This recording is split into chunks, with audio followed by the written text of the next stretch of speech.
مساء الفل. اخباركم ايه؟ تيجي نتكلم شويه وندردش كده على الاهلي واللعيبه اللي موجوده، ومين اللي يكون موجود ويستحق يكون في النادي الاهلي ومين اللي يمشي. طبعا انت داخل على معمعه كبيره جدا السنه الجايه واللي بعدها، كاس العالم 2025. وطبعا مكافأة كاس العالم 2025 لوحدها اللي بيشارك فيها 50 مليون يورو. طبعا مبلغ زي ده يعني 2 مليار جنيه تقريبا مصري. ده بس لو الاهلي بس بيشارك في البطولة دي. ده لو دخل وفاز ودخل يعني الادوار اللي بعد كده، نصف النهائي ربع النهائي، هياخد اكتر من 50 مليون. طيب نتكلم كده مع بعض ونشوف مين اللي يستحق يكون لابس التيشيرت النادي الاهلي ومين اللي ما يستحقش. طبعا نبدأ في خط حراسة المرمى. محمد الشناوي طبعا احسن حارس مرمى في افريقيا. ماشي، كل ده كويس جدا. ماشي، جالك عرض من النصر السعودي السنة اللي فاتت تقريبا ب 8 مليون او 9 مليون يورو. حلو. وطبعا الشناوي قال لا انا هكون في النادي الاهلي. جاله عرض السنة دي من اتحاد جدة وضمك وكذا نادي في السعودية. لسه الاقاويل بتقول ان هو هيكون موجود لغاية اخر السنة. حلو قوي. طيب انتوا مش ملاحظين حاجة؟ حراسة المرمى بتاعة النادي الاهلي بتظهر بعد سن ال30. مش عارف ايه اللي بيحصل. ليه ما نبقاش زي اوروبا؟ شوف كورتوا، طبعا شوف كيبا، شوف بونو لما راح اشبيلية. الكلام لازم يكون عندك اعمار تكون قليلة. يعني ليه ما بتديش فرصة لمصطفى شوبير؟ حمزة علاء اللي ادى مستوى رائع مع الاولمبي. مصطفى مخلوف، انا شايف ان الحارس ده هيكون من احسن الحراس المرمى في مصر. مصطفى مخلوف. طيب مشي الشناوي، وطبعا نديله كل يعني ايه، نشكره طبعا ونديله كل الورود يعني المحبة كلها. وطلع حراسة مرمى جديد، دم جديد، مصطفى شوبير. وطبعا لما لعب نهائي قدام الوداد عمل مستوى رائع. ده حراسة المرمى بتاعت النادي الاهلي. نبدأ خط الدفاع. طبعا رامي ربيعة داخل على سن ال30. ماشي، متولي طبعا مصاب كتير.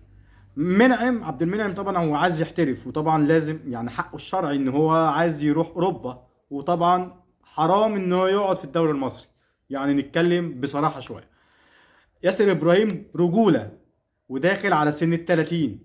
علي معلول شايف ان هو خلاص، يعني هو عايز يقعد، بس الاهلي عايز ينزل الراتب بتاعه، وكمان عايز يديله بالجنيه المصري، وسنه 35. طب معادل الاعمار يا جماعه.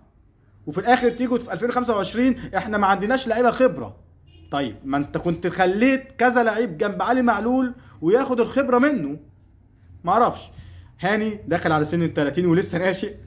يعني انا شايف ان ايه، خط الدفاع ده يتفور تماما. ماشي، نتكلم بقى مين اللي يجي ويكون سوبر في المكان ده. عندك أسامة جلال 22 سنة، ده مدافع ومساك سوبر من بيراميدز، واحتمالية يجي الأهلي. محمد إسماعيل من زد، مدافع كويس جدا وصغير في السن.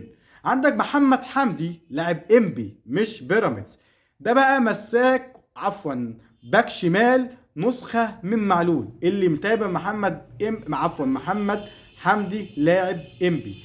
محمد هاني ممكن يكون بديله اكرم عمر كمال عبد الواحد، بس سنه داخل على ال 32 سنة. لسه ممكن يعني ايه، ممكن يكون كريم فؤاد يلعب في الحته دي كويس جدا. وعلى فكره كريم فؤاد بيلعب باك شمال كمان. هو وينج، كولر طوره في الحته دي، لكن كان بايام انبي والنجوم كان بيلعب باك شمال اصلا. والولد كويس جدا ولسه صغير. طيب كده خط الدفاع. خط الوسط احنا عندنا مروان عطيه لسه صغير، ديانج خلاص هيمشي، اكرم توفيق لسه صغير، انا كريم ندفيد لسه صغير. آه، يعني خلاص، يعني خط الوسط عندنا وكندوسي لسه صغير. عندنا يعني نخبة من النجوم في خط الوسط. خط الهجوم حسين الشحات 32 سنه، بيرسي تاو 30 سنه. انا شايف ايام ما كان بيرسي تاو السنه اللي فاتت وخد احسن لاعب في افريقيا داخل القاره، انا شايف انك كنت ممكن تستثمر فيه. يعني في انديه سعوديه بتدفع ملايين كتيره ليه؟ ودلوقتي طبعا بيرسي تاو السنه دي غير بيرسي تاو السنه اللي فاتت. انت كنت ممكن تستثمر فيه مثلا 8 9 مليون وتجيب مهاجم اجنبي سوبر يطلع نار من بقه. انت داخل على كاس عالم 2025، يعني لوحدها بس المشاركه ب 50 مليون. انت ممكن تجيب لعيبه اجانب، ما تجيش بقى تفتح لي فرع واثنين وثلاثة واربعة وخمسة وستة.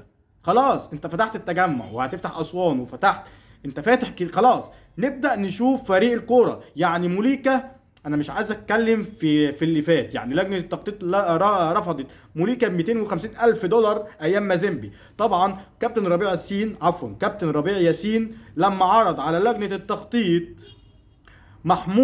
محمود صابر وطبعا ابراهيم عادل ايام لعيبه بيراميدز وهيكونوا نجوم مستقبل مصر، لجنه التخطيط رفضت. ودلوقتي بجد من احسن لعيبه خط الوسط عند بيراميدز.